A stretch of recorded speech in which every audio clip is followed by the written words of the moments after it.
Good day.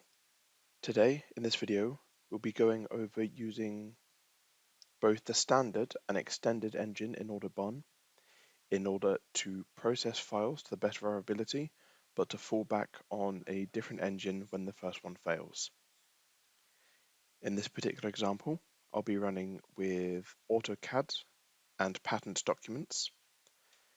The AutoCAD file is going to be too big for our extended engine to process and will fall back onto the standard engine. To start, I'm going to create our extended job step.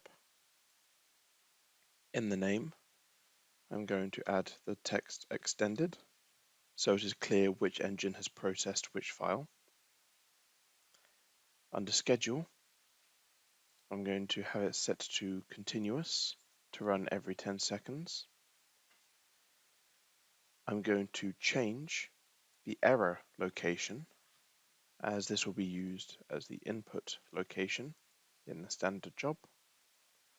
And in the properties, I'm going to set our input location and our output location. I will also delete input files after processing. This will ensure that the jobs will clean up after themselves. I will now create our standard job. It will have the same output location, but its input location will be the error folder of the extended job step.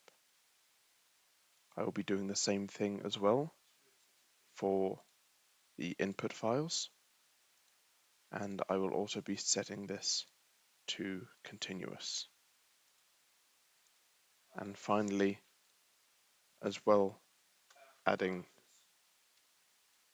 the text of which engine has processed which file. Now that's done, I will go to our two folders and I'm going to place our test files in the input directory. They will be named normal, which is expected to be processed without issues, and too big, which is expected to fail in the extended engine. They're both images.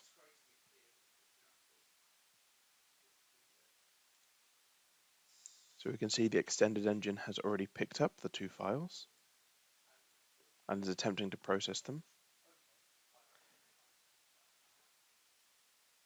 We can see that they have both disappeared and only one file has turned up in the output, as one was placed in the error directory.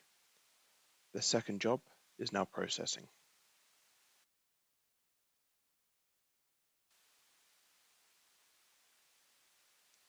And now the standard engine has finished. We can see normal searchable extended and too big searchable standard. Thank you for watching.